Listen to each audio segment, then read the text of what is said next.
This message is brought to you by Wonder Wellness Cannabis Gummies. Where is your journey to wellness taking you today? Wonder offers the convenience of effects-forward, low-dose gummies to take you there. Relax, laugh, or focus. It's your choice. It's cannabis in control. Discover the wonder of cannabis and wellness.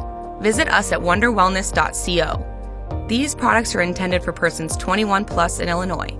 Individual experiences may vary. This is The Fan. Look at you, hacker. A pathetic creature of meat and bone, panting and sweating as you run through my corridors. How can you challenge a perfect, immortal machine?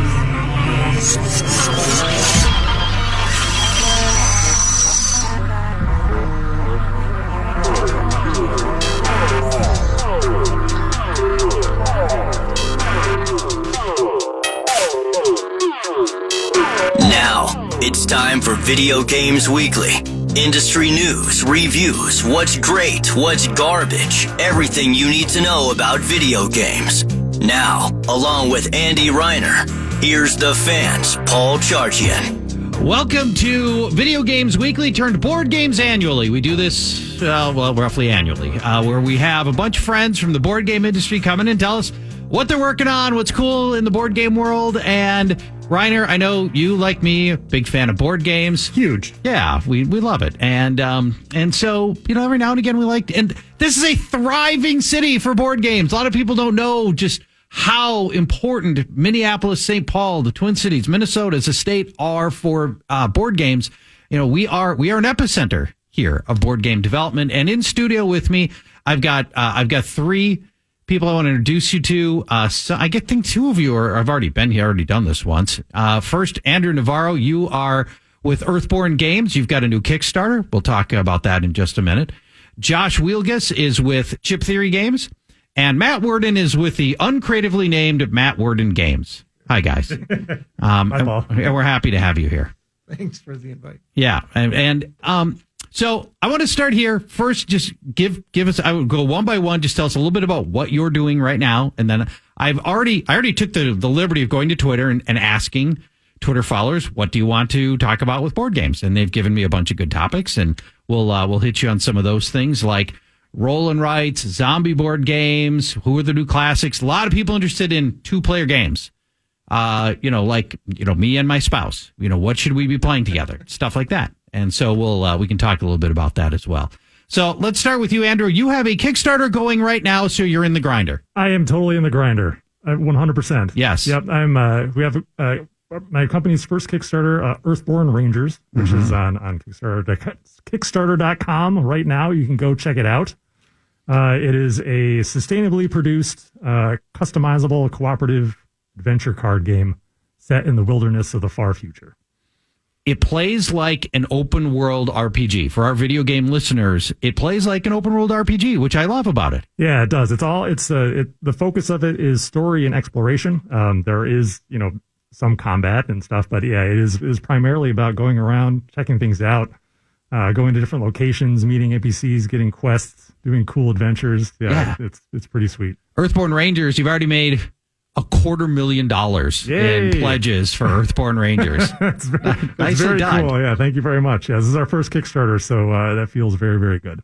Josh Wielgus, you guys at Chip Theory Games just got out of the Kickstarter grinder. Yeah, we're never really out of the Kickstarter grinder, to be honest. One's ending and another one's coming. Yeah, exactly. So over at Chip Theory Games, we're based over in Plymouth.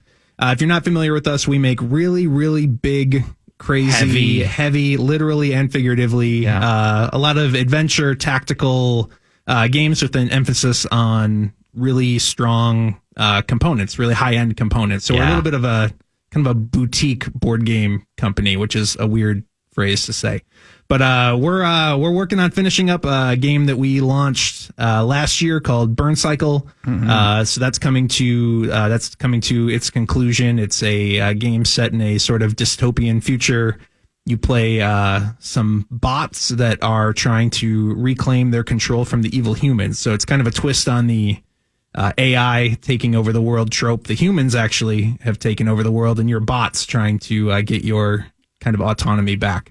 Overthrow the man. Exactly. Well, And then we're also we're working on a game called Hoplomachus Victorum, which is a solo only game. Yeah, solo only game. So for video game players who love solo campaigns, this game took a lot of inspiration actually from Slay the Spire. Oh, now you're talking my language, baby. So it's not a deck builder. Yeah. It's not. Oh, calm down. It's not a deck builder the way that Slay the Spire is, but it is sort of a squad builder. You play a hero trying to stop the eruption of Mount Vesuvius in sort of an alternate history. So you're fighting some of the mythological gods like Hades and that sort of thing. You travel along a map, building your squad, fighting tactical battles on several different unique arenas. So, all right, yeah, that'll be coming out sometime next year. Chip Theory Games.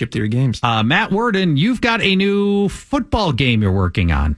Yeah, I'm working on a football manager game that's going to be where the cards change over time, and eventually the players will roll out of the league. So, how do the cards change over time? What does that even mean?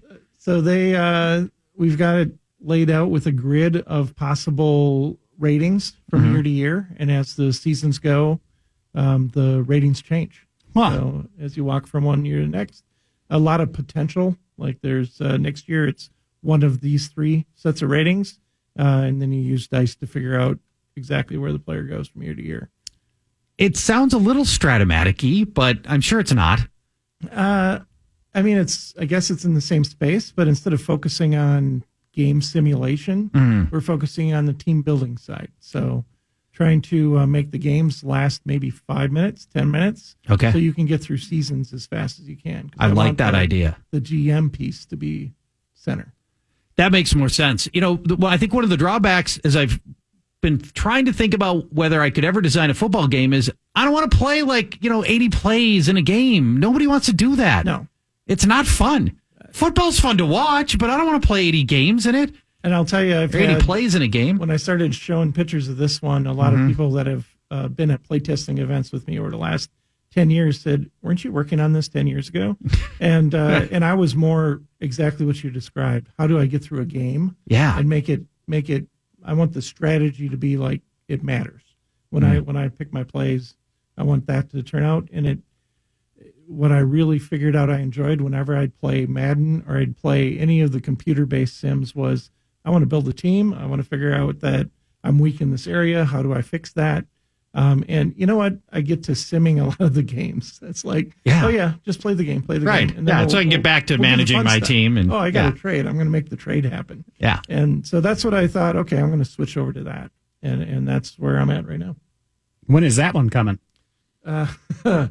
With these types of games, I am about halfway, I think, with the design, just because I've got it to where I think the player rating pieces work. Now I got to just make sure the gameplay works right. And so many little details like what are general manager points? How do you use them?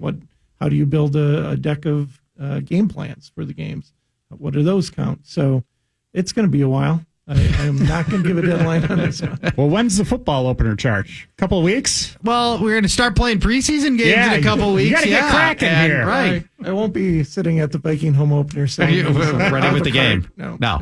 See, that's the beauty of the board game industry as opposed to my industry, the fantasy football season. They're not moving the start of the season. I got to be ready to go. They're not moving the season. Yeah. So, it doesn't necessarily work that way. If people want to follow, do you have a name for your football game yet? Not really. Not really. Oh, we can workshop that right now. Yeah, right, exactly. I can start having some fun with this. Yeah, I mean, right now I'm calling it Team Builder Legacy. Don't stick with that. Not going to stick with that. No, we're going to shoot that down right now on the air. Project name. That's way too generic. Yeah.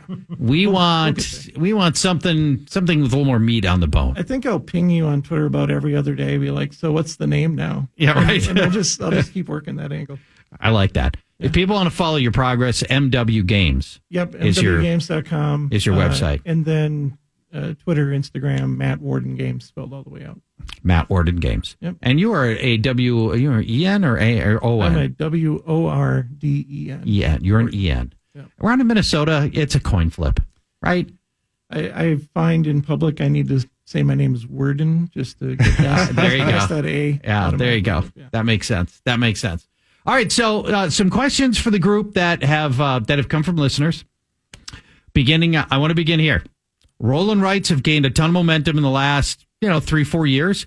My first exposure was a game called That's Pretty Clever, which is great. It's a really, really fun roll and write.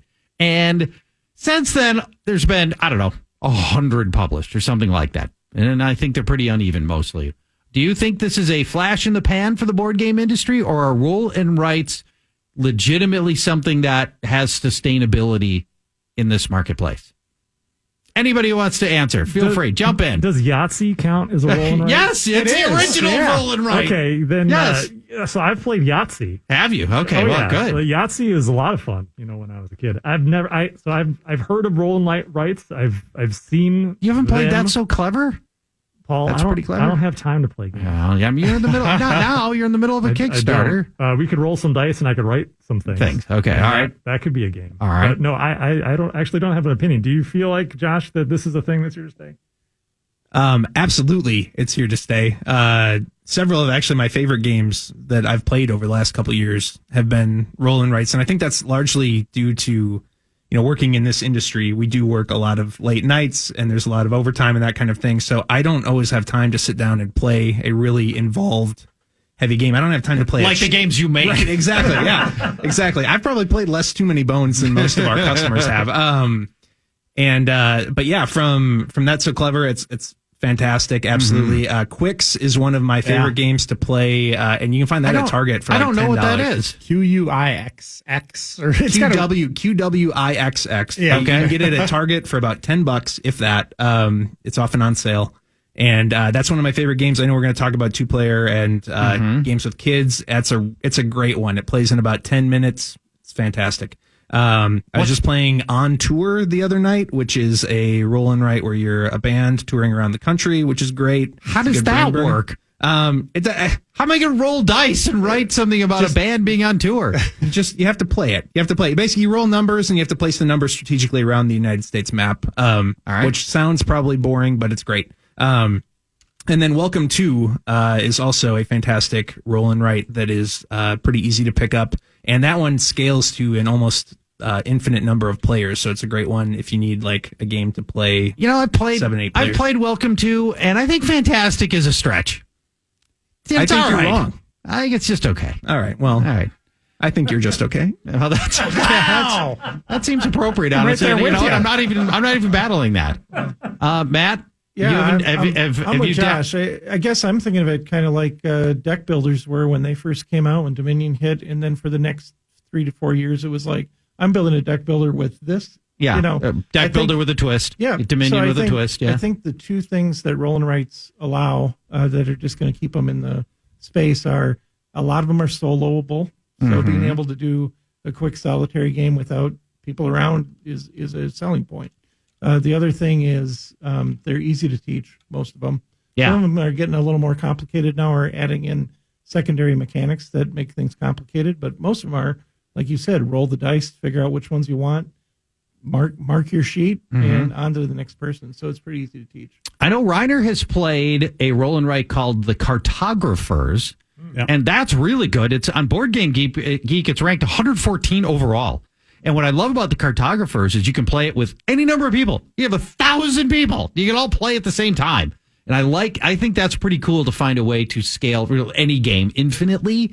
And The Cartographers does that. And nobody ends up writing their own, the same map twice. Everybody's different on how they end up creating their map in Cartographers. So I'll throw that one out as a favorite. Harvest Dice is pretty good too. What's that? Harvest Dice, and that has that extra mechanic. They have a marketplace where you're planting crops to feed to your pigs. You get to draw like a carrot, like I need to have a carrot. Okay. But then you're marking boxes when you're rolling the dice. Like, okay, I'm filling it up. But then the market will change, so you got to change up the food you have. So you're drawing a tomato, just to let the other player know, what you're harvesting. All right. It's a good game. Is it a good game? All right. I'll take your word for that. When we come back, I want to talk about the best two-person games. Husband-wife or husband-husband or wife-wife. We don't 2-player games. Maybe it's father-daughter, whatever. 2-player games. And the beauty of the 2-player game is it knows exactly how many players there are, and it can be tuned perfectly for 2 players, which I guess goes without saying, but there are advantages to that. We'll talk about some of our favorite 2-player games when we come back to Board Games. And This message is brought to you by Wonder Wellness Cannabis Gummies. Where is your journey to wellness taking you today? Wonder offers the convenience of effects-forward, low-dose gummies to take you there. Relax, laugh, or focus. It's your choice. It's cannabis in control. Discover the wonder of cannabis and wellness. Visit us at wonderwellness.co. These products are intended for persons 21 plus in Illinois. Individual experiences may vary.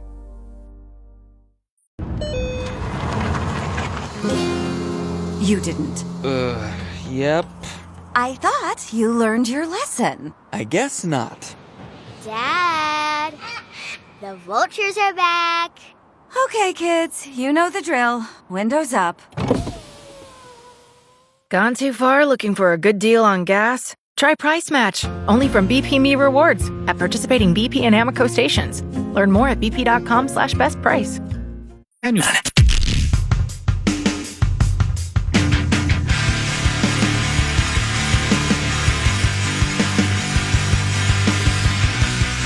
welcome back. It's a special edition of Video Games Weekly. We call Board Games annually. My co-host Reiner is here. Also in studio, Andrew Navarro, Josh Welgus, and Matt Worden. Hi, guys.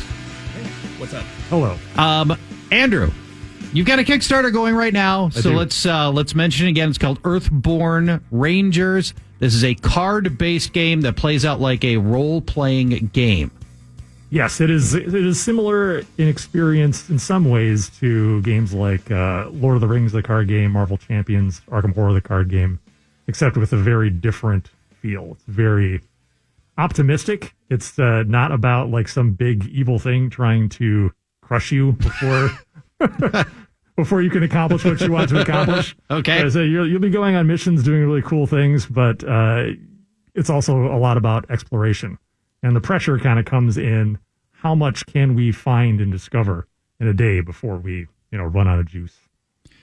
One of the things that I saw in your in one of your Kickstarter updates was success and failure, winning and losing. And this is a game that you play in many different sessions. And talk to me a little bit about how in Earthborn Rangers you handle good outcomes and bad outcomes. Yeah, so there is no. So when I say there's no winning and losing, it really just means that there's no game over screen. At no point will the game make you stop, reset, and then try something again. Okay, but if I fail enough times and I've got like a peg leg and I'm and I'm blind and I've got 1 hit point and I've got a dark cloud following me, at some point do I just go, well, okay, I can't win? No, so it doesn't really punish the player in that way, because that also just encourages you to try it again, right? Mm-hmm. If you're just going to be taking damage and like getting worse, your character is worse at the game because you're doing poorly.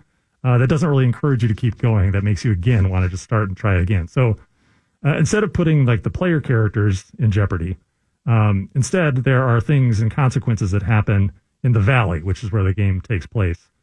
So you're there to protect villagers.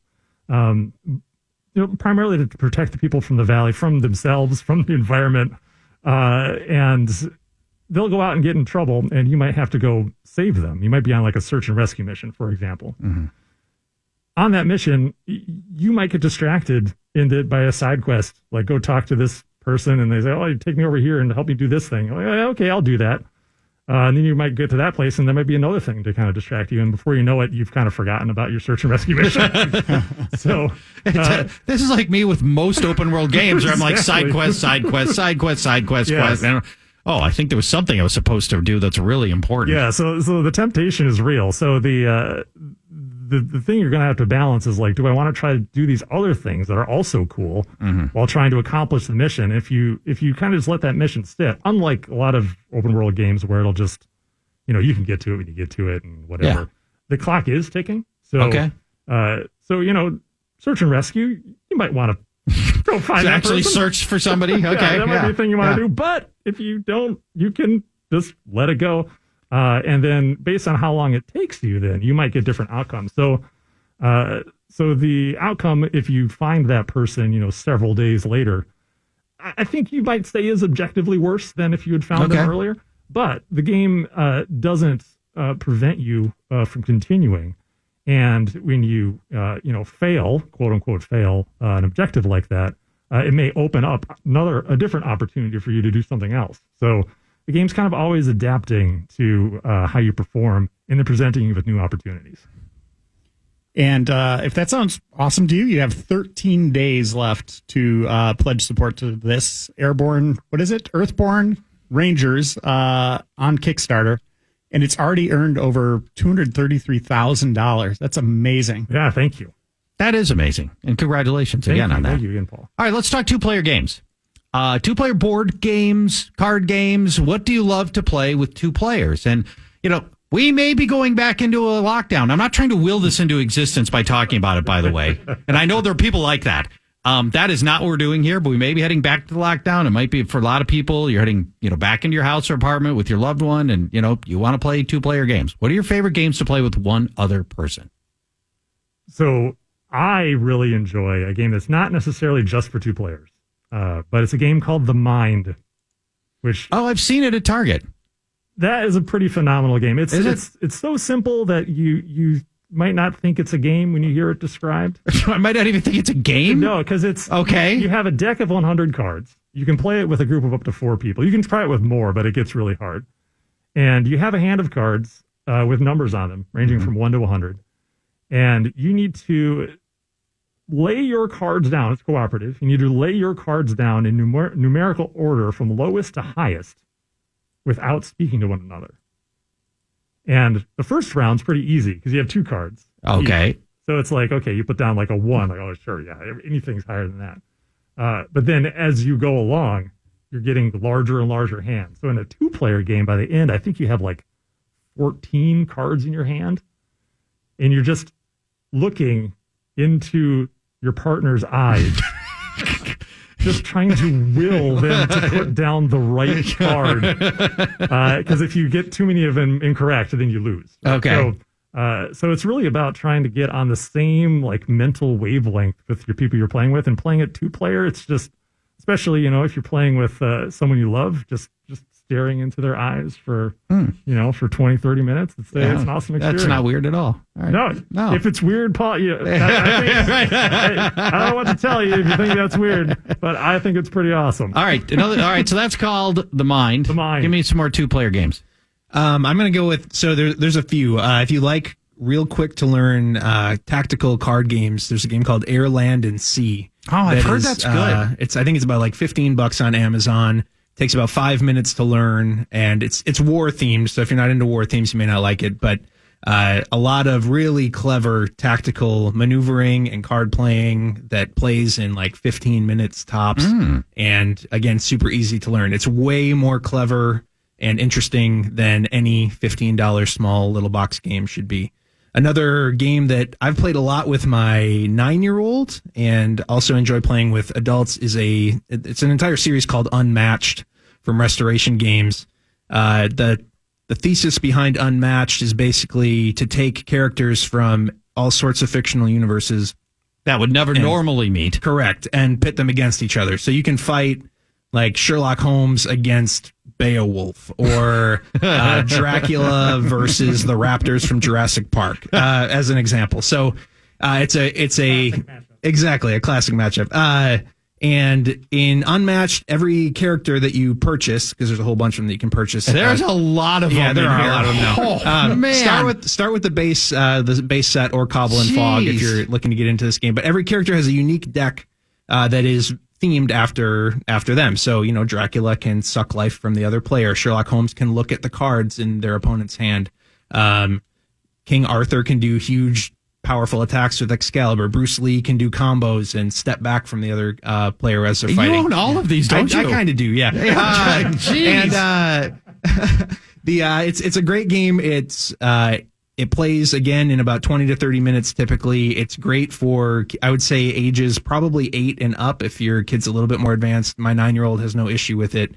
And then the other game that I enjoy playing with my wife a lot, 2-player, again, not strictly 2-player, but this is a game you can pick up at Target. It's called Parks. And it's a game about visiting national parks. Yeah. It's got amazing, beautiful wooden components. Gorgeous. And gorgeous artwork from the 52 National Parks series, which is a relatively well-known art series. It's super peaceful. It's a game about going on trails and trying to collect resources and spend them to visit more and more national parks. And it's great. All right, Matt, give me a 2-player game. Lost Cities. Lost Cities. That's been in our library a long time. When my kids were younger. It's an easy game to teach, and it has a pretty interesting strategy where you're trying to, do the run of cards in order and get to that Lost Cities before the other guy gets there. So it's just a nice back and forth, easy card hand management, play one, draw one type of a game, and that it just. You can play game after game and it'd take up an afternoon. It's a good time.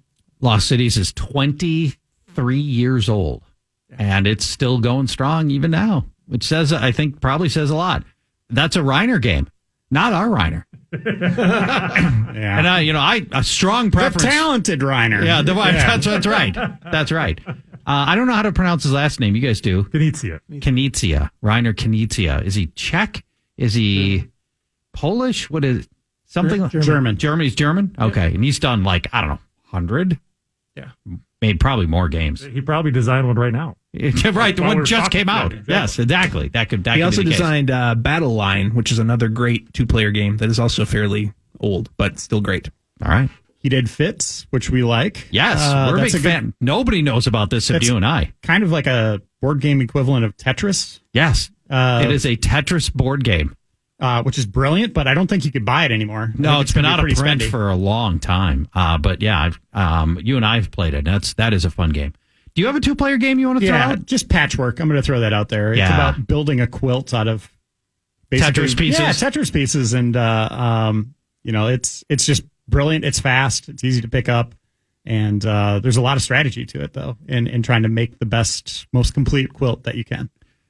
Patchwork is so universal. You can take somebody who hates board games and sit down with Patchwork and bang, that it works, which is one of the advantages of Patchwork.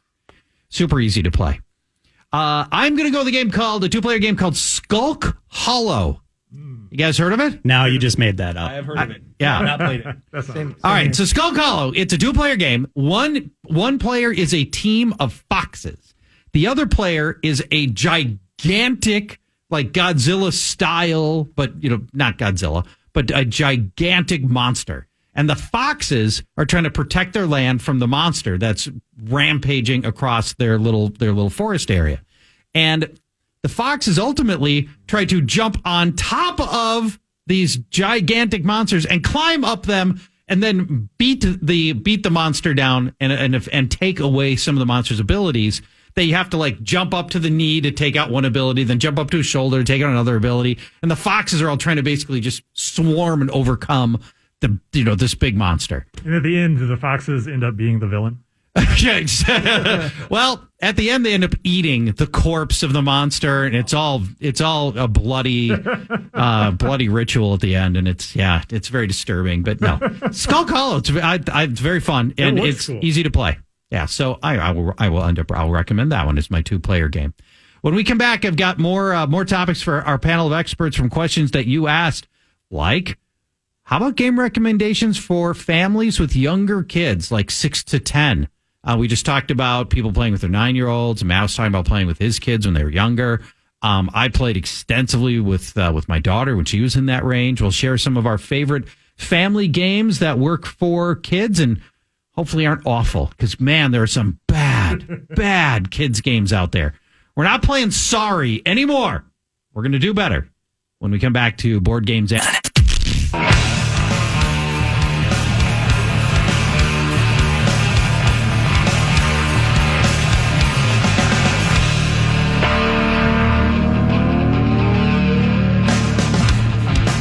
Welcome back to Video Games Weekly, an edition we call Board Games Annually, talking to some of the best minds in our local board gaming scene, Andrew Navarro, Matt Worden, and Josh Wielgus.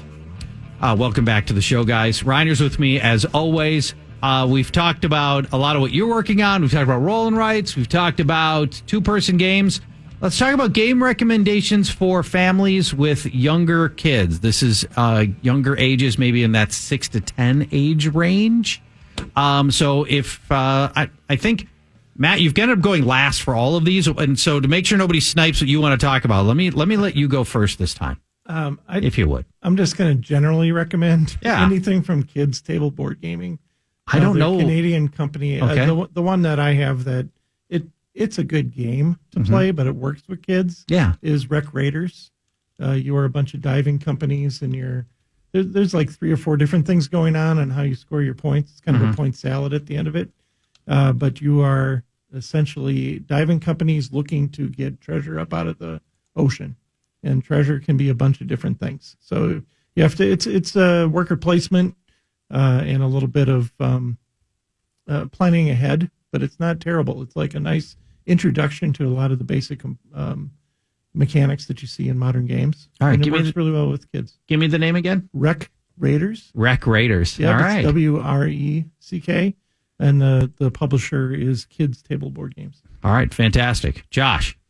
Yeah, so I've got a few that I love to play with my family. I'll start with the one that I enjoy the most as an adult. Which counts, by the way. Right, yeah, exactly. There's a game called Men at Work, which is a dexterity game. So dexterity, such as like Jenga, meaning you're moving around pieces, and part of winning the game is like stacking things and that kind of thing. Where you're on a construction site is the theme. There's little cool meeples with hard hats that are adorable.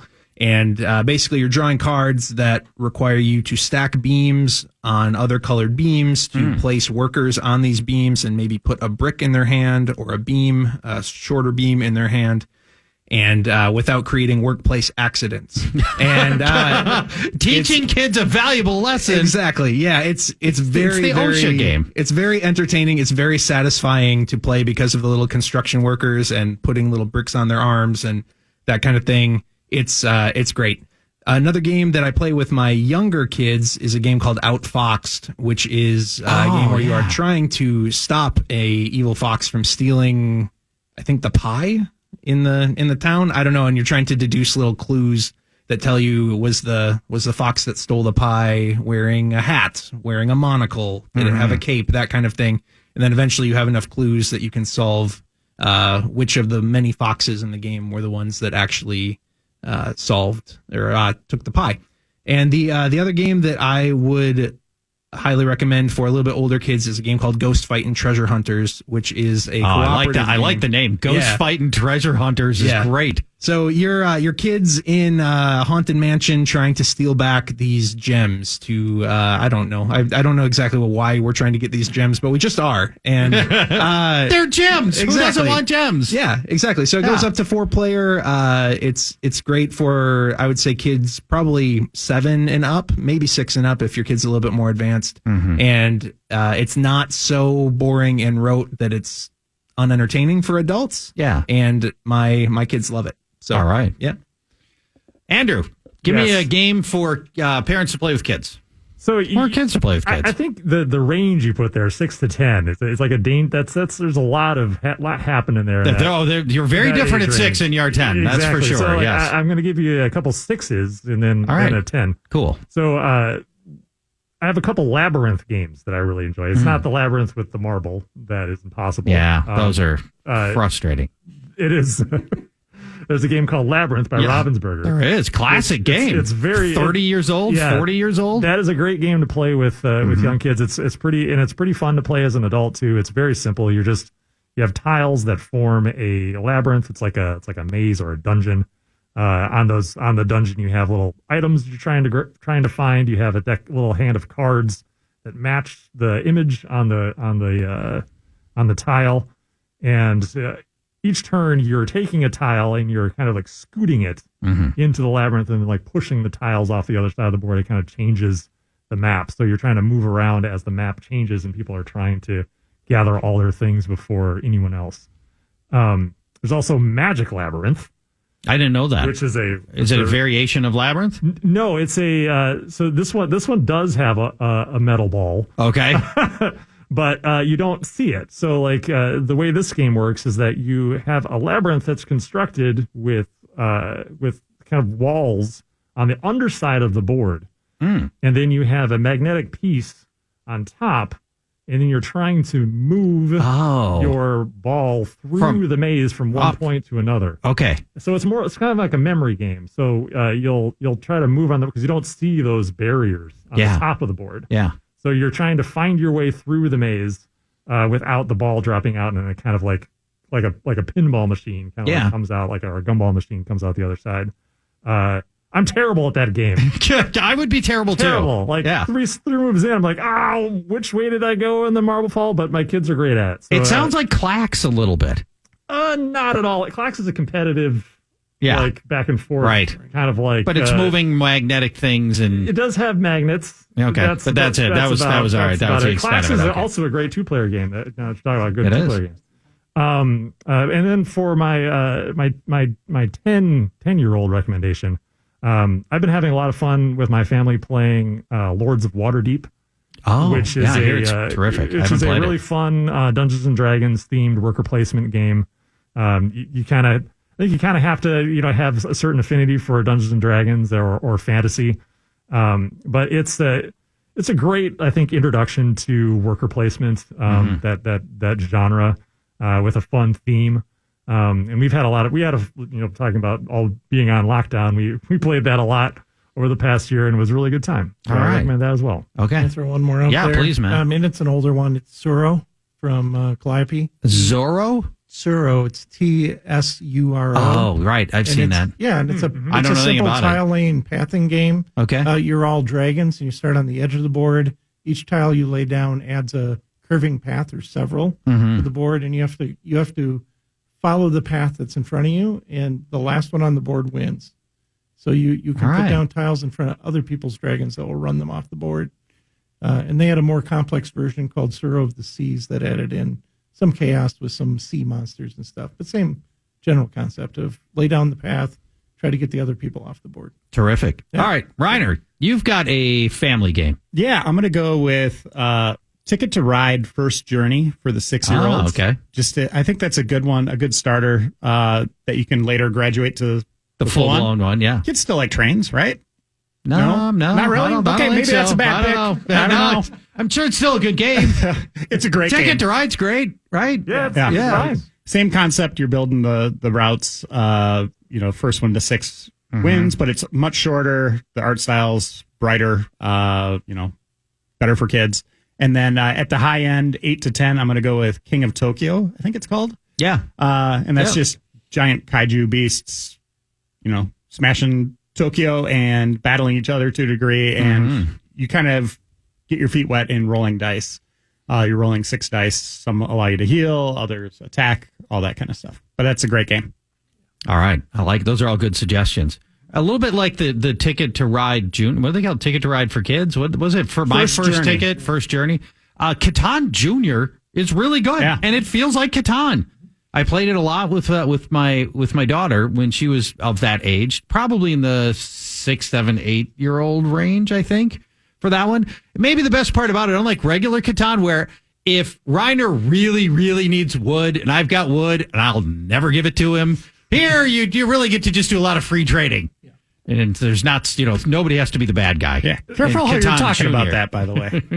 Yeah. So I was recently in a local game shop at Dreamer's Vault. And I was part of a conversation where we were talking about Catan Jr., and the advice was to always pick the parrot. I had no idea what that meant. What does that mean? I don't remember anymore what always pick the parrot means. I don't. But there's a parrot. There is a parrot. I wish I remembered better what that is. My favorite game for young kids is, do you guys remember, are you old enough to remember who Richard Scarry, the book author for kids, was? Oh, yeah. The best. I mean, I don't think Richard Scarry is really a thing anymore, but the Richard Scarry Busy Town board game is awesome.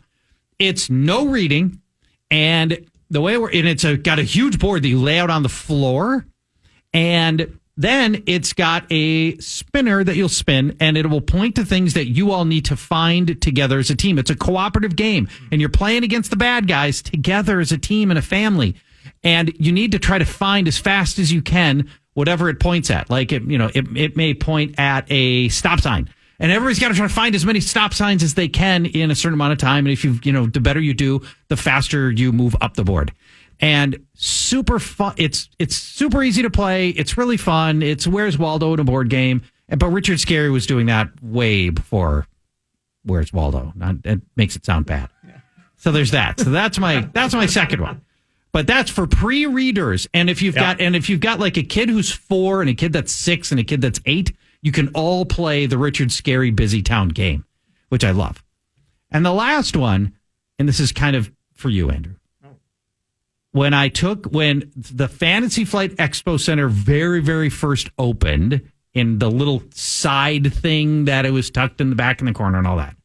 I remember. You do remember. You were there for this. I took my then 4-year-old daughter, and we're trying to find something to play, and we're scratching our head. And it was like, I'm asking the person at the front desk, what can I do it for? And his only answer is a game called Rattlesnake. And Rattlesnake, it ends up with a really infamous ending, but it's a game where you put magnets down on a board and you're trying to get as many magnets down on the board without the magnet connecting to another magnet. And for whatever reason, this guy took pity on me and gave me the game, which was, I thought, very nice at the time. Now, later it was recalled because kids were dying when they ate the magnet. But nevertheless, at the time, it was a very nice gesture, and I remember Rattlesnake fondly. I'm glad you didn't eat the magnets, Chuck. Gave it some thought. So that's Rattlesnake. Give me some zombie board games that you like. There's a lot of them. There's way too many video games. So the only zombie game that I really, really like, it's too much of a spoiler to say it's a zombie game. Oh, you're right. And if you know the game I'm talking about, you know what it is. And it doesn't help you if you don't know the game. I know what you're saying. Yeah, you're right. You can't say it. I can't say it. But right. That game's great. Hands down, best zombie board game by a mile. There aren't many board games that have got a surprise that happens halfway through it, but that's one of them. Yeah, yes, that's very good. Yeah, and I think a lot of people really, really enjoy Dead of Winter. Yeah, that's mine. Yep. Yeah, I think that was kind of the first Crossroads style game. Mm-hmm. And I think they've really refined that. They have. Their newer one, Forbidden Waters, is great. Right. Yeah, so really good. I think that one, in my opinion, is really due for another edition. So hopefully they'll make that happen at some point. But yeah, I think Dead of Winter definitely worth checking out. Also, anybody else want to throw out suggestions for zombie games? The theme of zombies does not resonate with me at all. So I've actually never played a zombie game, but I asked my coworkers at Chip Theory before I came over what they would recommend, and they strongly recommended Last Night on Earth as a strong zombie game. That's all I know about it is the name. All right, that's and that it has a strong recommendation from my coworkers. I've only played one ever. It was just a pickup game at Gen Con after hours. Played Zombicide. That was it. I've owned Zombicide, played it one time, went, I don't need to play that again. About right. And there's 1 billion Zombicides. People love it. But I found it to be very mechanical and boring. It didn't do anything for me. Our session was hilarious because there were a bunch of us old dudes sitting around the table, and then an 8-year-old son of one of the guys. Yeah. And that 8-year-old was having such a blast because he got the big old shotgun right away. Yeah. And he was clearing paths. Just mowing down. He was clearing paths. And so for him, this was the most important night of his life, was opening up space for everybody else to get through. So it was a great experience, but I kind of had that same thing. I'm not really clicked with that theme. So. All right. So we're not, none of us really have a great zombie game that we love. Well, Dead of Winter is good. Dead of Winter is good. Yeah, and you can't say it. That's fair. All right, final question, final topic for you guys in our final moments here. Give me your favorite sort of new classic that has, and it can be anything you want. Your favorite new classic. I want to go first. Oh, yeah, really? Go ahead. Yeah, you went first. You went first last time, and then you also went last again. So I want to go as many times. Actually, I just have one, and that's Codenames. Codenames makes sense. That's a new classic. Showing up in places with people that aren't gamers. Gamers, yeah, which I love. We're having cocktails tonight. Let's play Codenames. Yeah. Give me one. I'm going to go Root by Leader Games. I need to get them in the studio next time. They're coming in. They don't know that yet. Josh?